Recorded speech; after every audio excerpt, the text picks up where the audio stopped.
Warm welcome from my side to this presentation. So the focus of this presentation is to provide you as students at an honors or postgraduate diploma level some insights into how the Turnitin is used and applied within the UNISA space. So let's begin. So Turnitin Originality. Turnitin was acquired by UNISA for originality checking of student work to guard against both real and inadvertent plagiarism. The focus of this is to serve encouragement of academic integrity and to assist with identifying original work and thereby improving the quality of the product within the institution and lending the necessary value to your qualifications. Okay. Plagiarism at UNISA. First and foremost, before I continue, you need to understand that UNISA does not tolerate plagiarism. It is one of the major forms of academic misconduct, but it is not the only form of misconduct. There is a policy available online to use students on the copyright for copyright infringement and plagiarism that you need to read. Make sure that you have read the latest version. Also ensure that you read the other policies and procedures in conjunction with that, like the academic integrity policy, as well as the rules of conduct for students at UNISA. So please, I do urge you to make sure that you are familiar with the content of these. Okay. So Turnitin has been integrated. As a UNISA registered student, you do not have to ask for Turnitin. There's no application, no request needed, none whatsoever. It is integrated for assignments or assessments as well as examinations. Okay, so when you submit to my UNISA, the originality report will run automatically where applicable.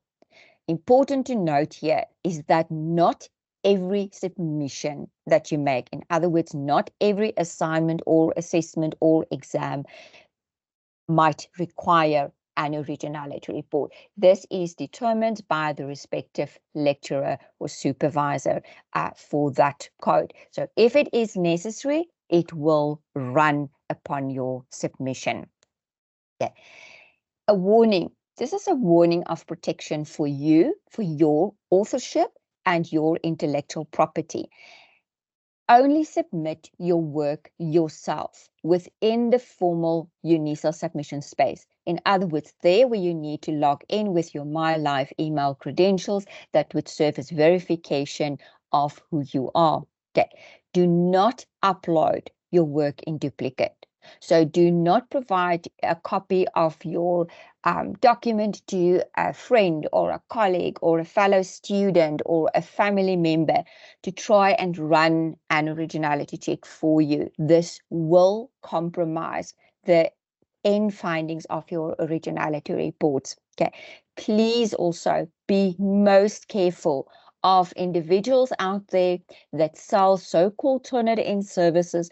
They very often use stolen licenses or falsified licenses to try and generate a report for you, and they make you these false promises as if they would promise you a good report. There's no such thing as a good Turnitin report, rather a report which is true and reflective and comprehensive, as opposed to a report that has been compromised. Okay, so please take care of your work. This is your authorship. It is your intellectual property. And on the UNISA side, every effort is made to protect that. So please be considerate with your work. Okay. The only thing that you do need to do if Turnitin is required for your specific submission would be to accept the Turnitin EULA. Turnitin EULA means the end user license agreement. Now in this slide, I have an image here of a screen that you may encounter. This is an example where it states that for the submission to be sent to Turnitin, you need to accept the Turnitin EULA. You will see it gives you an orange highlighted block. You actually need to click on the block itself. Although it is already highlighted, you still need to click on it. And this is how we protect your authorship, is through your acceptance of the Turnitin EULA. This is a requirement and would also be stated by the respective lecturer if it is going to be used for one of the assignments or perhaps all of the assignments in your module code. Up until the point when you receive the note or when you accept it, it will say awaiting EULA. In other words, it means it waits for you to click on I accept the Turnitin EULA. And that is all you need to do. And the nice thing about this is you only need to do it once. Okay.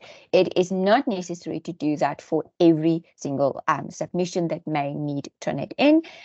You will get a little pop-up note that says, thank you for accepting the end user license agreement of Turnitin, and you then know that your submissions will be protected within the UNISA Turnitin space.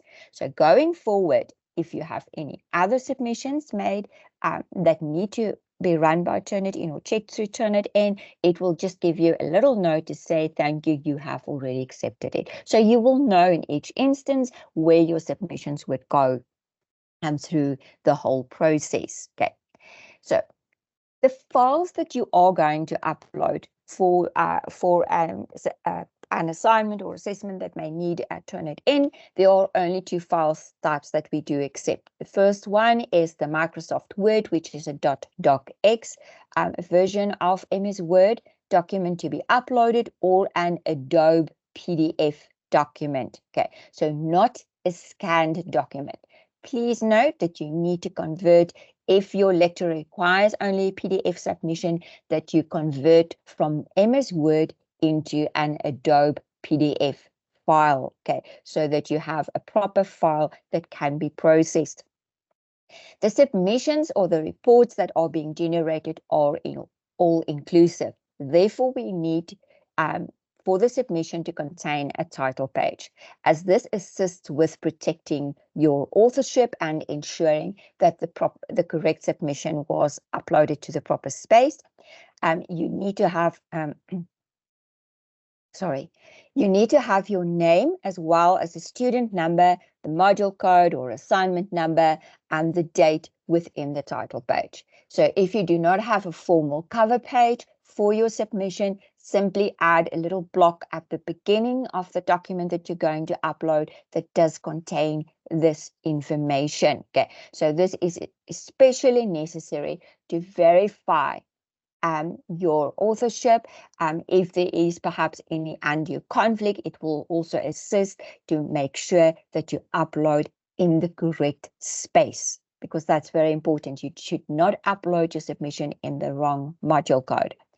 Then where a bibliography or a reference list is needed, that has to be included, as that serves as confirmation for the study or research content within your document.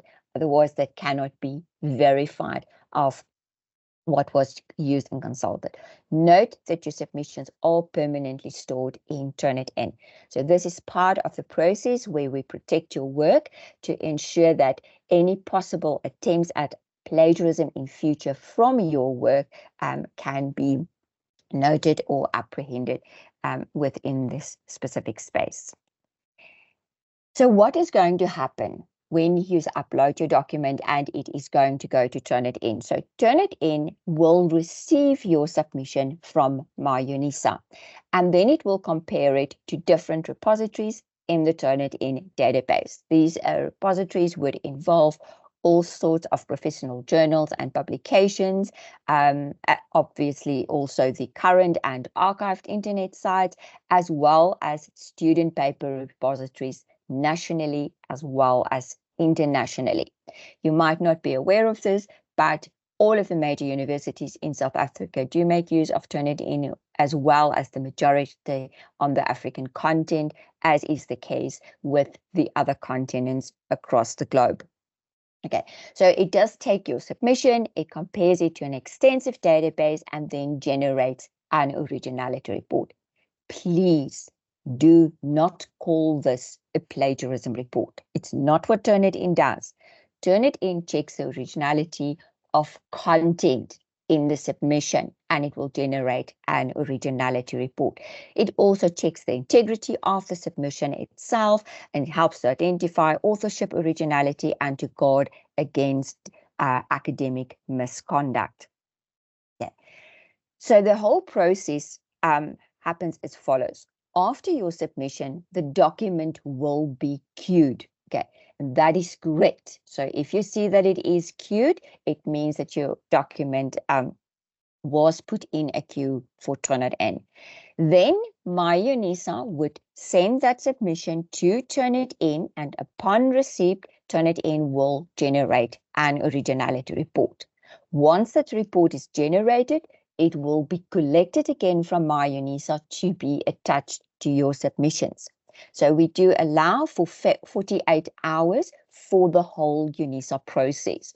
So essentially, it does not take that long for Turnitin to generate the report, but we have to wait until we receive that report in the Turnitin space, and then we can generate the report, and then it needs to be retrieved again through my UNISA so that you would be able to have access to that. So when it is completed, it will be attached to your submission, and that will then be available to yourself as well as your lecturer or supervisor.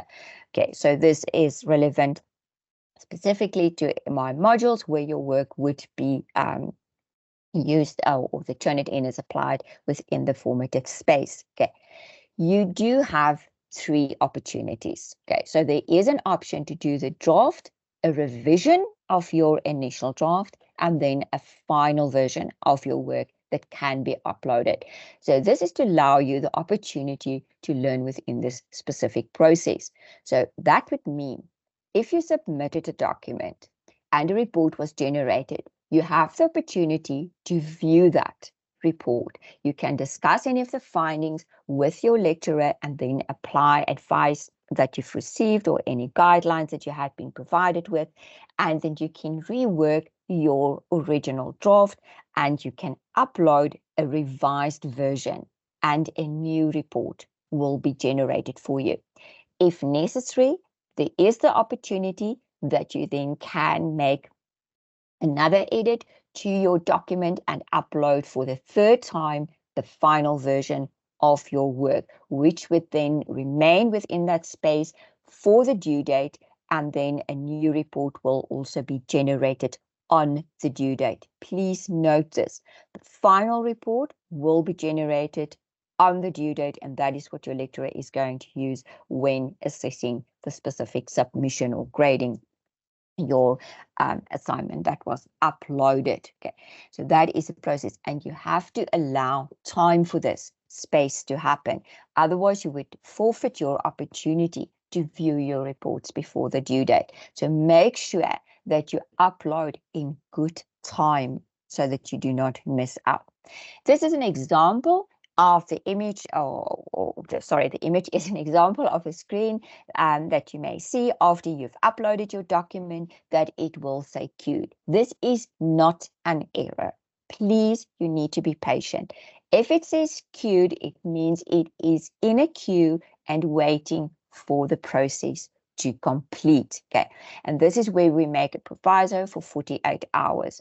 I know some of you might be thinking, but I have already uploaded and it is longer than 48 hours. Is there a problem?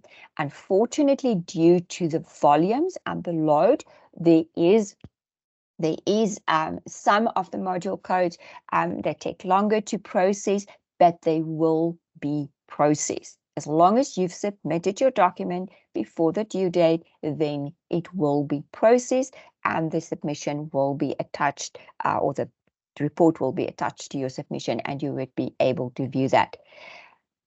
A tip that I just want to give you, if you see that it is queued, do not try to reload or to resubmit your document. Wait until you have a final message or a report in return for your submission. The moment that you are going to try to reload when it says queued, okay, it will move to a new queue, and that will take longer than to process. So please just be patient in that regard. If you see a message, okay, like this example in my image here, where it says report unavailable, okay, there is a little blue circled question mark next to the note. If you click on the question mark, it will give you a little speech bubble with a note and some additional information. This is not a system error. Okay, it says report is unavailable because the file requirements have not been met. Okay, so in this specific case, this submission was a scanned document. If I can remind you on a previous slide where we noted that it needs to be an Adobe PDF created document. Okay, so not a scanned document. So therefore, if you have a message where it says report unavailable, check your file requirements and specifications set out by your lecturer, and then you can reload your document to be processed. If your document was processed, the originality report had been generated, it would be attached to your submission and it is going to be displayed as a percentage, which we call a similarity index. Okay, that percentage is posted on a color-coded block for you to easily identify.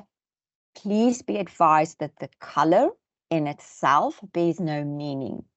In other words, it doesn't mean if the block is red that it is bad, or if the block is green that it is good. It is simply a scale against which the percentage has been posted. Okay, so that is your similarity index. And if you refer to the frequently asked questions list, that is also available on the website. It will be provided in addition to the copy of this presentation for everybody attending today as well. You will see that by clicking on the percentage, it will take you to your originality report within the browser where you have accessed it. It is going to open in a new tab for you. Yeah. Now, what you need to understand from the report that was generated is that Turnitin identifies the non-original content. In other words, everything in the document that is not original to the author of that submission would be highlighted. Of course, then, if there is copied text from other sources within the submission, it is going to be highlighted. But you might also find that discipline-related terminology is being highlighted.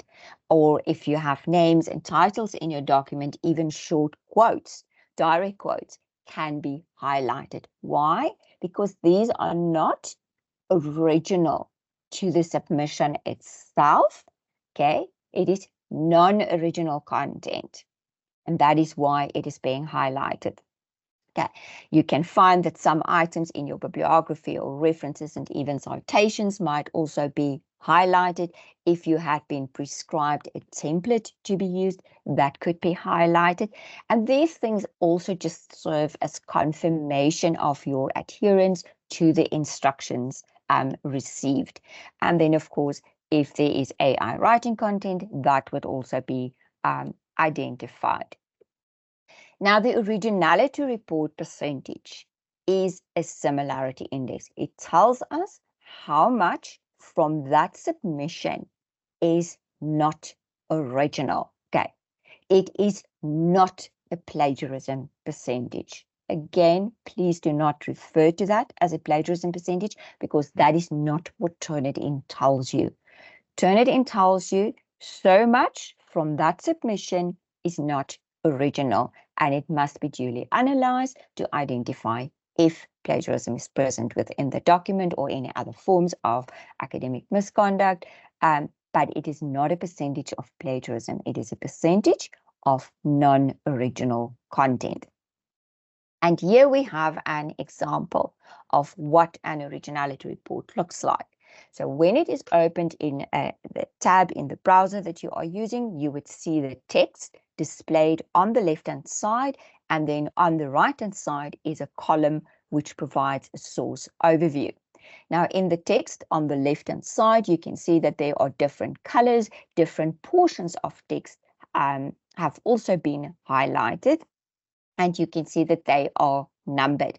Now, to make things easy, these highlights have been color-coded and numbered to align with the sources in the column on the right-hand side. So if you have a look here, here in the middle of the image, there is a little blue circled one.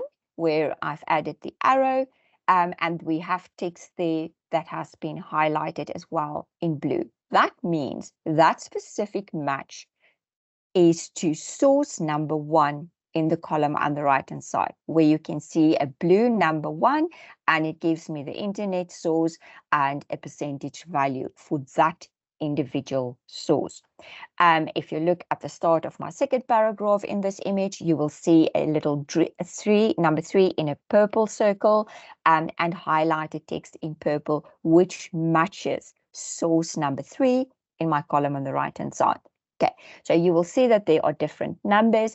They would appear throughout the specific submission with the same color coding, and that would match with the source identified. Okay, so what does this mean? Let's go back to number 1 in my source overview. We can see there that everything highlighted throughout my document in blue, marked with a little number 1, means that it matches source number 1, and it says 26%. That is the individual source percentage. Okay. In other words, 26% from the content of my submission, in this case, matches source number 1. And that is the individual source for which we provide you with a guideline. Okay, so you do have a guideline, and that is that your individual source matches need to be less than 5% each. In other words, we can clearly see that my number 1, which is 26%, by far exceeds the guideline. So even if I have quoted or properly referenced, the overutilization of that specific source would not be permitted. So I have to review my use of that source. Okay, so I need to go find, I need to use less, maybe paraphrase more, or find other sources to support my argument within the submission. My number 2 here is 23%. I've got number 3. Even my number 4 that peaks down at the bottom shows 9%. This is also way above the 5% guide that you are provided. So each one needs to be less than 5%, which then of course would mean that your overall index is also going to be changed if you revise your work.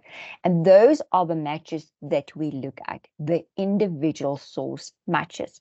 We do not have a cutoff percentage for the overall similarity index. Okay, and the reason being is that this percentage does not tell us whether plagiarism is present in the document or not. It is only through the proper analysis by a lecturer that plagiarism would be identified. And if plagiarism is present in the document, it will be unacceptable. So remember that UNISA does have a 0 tolerance for plagiarism, which is highlighted and explained in the various policies of the university. So it doesn't matter what the similarity index is. If plagiarism is present in the document, it will be unacceptable. Then you might also think that the 5% guideline is a very wide and generous guideline. Yes, indeed it is.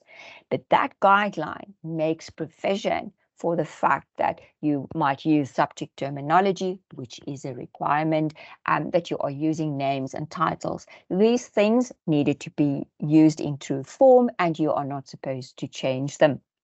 Okay, so therefore the guideline would accommodate in that respect for you. Okay. Please understand that the analysis of your document needs to be done by your lecturer or supervisor to see if there is any academic misconduct, for instance, like plagiarism, present in the submission. The lecturer or the supervisor is the subject specialist, and they know what the purpose for that specific submission was and what the expectation was from you as a student. So it is generally not necessary to rework every single highlighted portion of text throughout the document, because obviously if you've used names and titles within your document, you cannot change those. They have to be true. have a look at it and discuss the findings with your lecturer. There are certain conditions where a certain percentage of matching text may be allowed, but you need to ensure that you know how such text should be acknowledged within your specific document. Therefore, the analysis has to be done. This is a tool to work together with your supervisor or your lecturer. That is why you are provided the opportunity to do a draft. But please do your draft at least a week or more before the due date so that you have adequate time to wait for the report to be generated and that you can consult the report and your lecturer to have the opportunity to do a revision. Once that submission closes after the due date, you would still be able to view your reports, but you would have no additional opportunity to improve on the work. Okay. So do be mindful also that you use your opportunities appropriately. Okay. To summarize, regarding the percentage findings within your originality reports is first and foremost, never lose sight of the fact that UNISA does not tolerate plagiarism. Therefore, there is no acceptable percentage. Okay. The focus here is never to try and meet any Turnitin requirements or any Turnitin specified percentage. We do not set out a percentage like that. Your focus is to deliver original work, not to reduce the percentage. Obviously, when you do deliver original work, when you paraphrase in your own words and you use your quotes sparingly, your overall percentage would also decrease. And when in doubt, cite your sources. Please do make sure that you give due credit and acknowledge the sources that you have utilized. Okay. And then your universal rule across the institution for the similarity findings, any single source has to be less than 5%. It needs to be below 5%. And that's the guide that you can work with and that would assist with you, when you use your report. Finally, for the content, you have to consult your lecturer. That is the best person to advise you on what is expected for a specific submission, what the engagement is needed with the literature, for example, what the purpose is of the specific submission, as that would inform you on the work that you need to deliver. You have to read your prescribed study material, and please make sure that you also read any information provided by your lecturer, your department or college on how you should cite your various sources, how you should acknowledge the sources that you have used.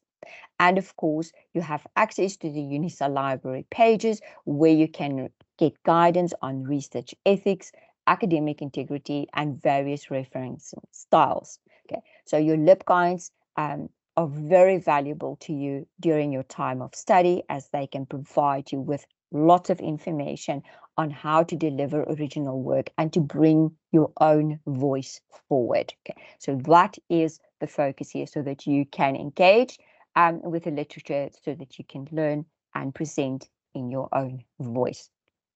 Thank you very much for your attendance to this presentation. I will ensure that the program director gets a copy of this presentation that can be distributed to all attendees. And as promised, I will also attach the list of frequently asked questions regarding Turnitin matters to that as well. I wish you a very good day further. Thank you.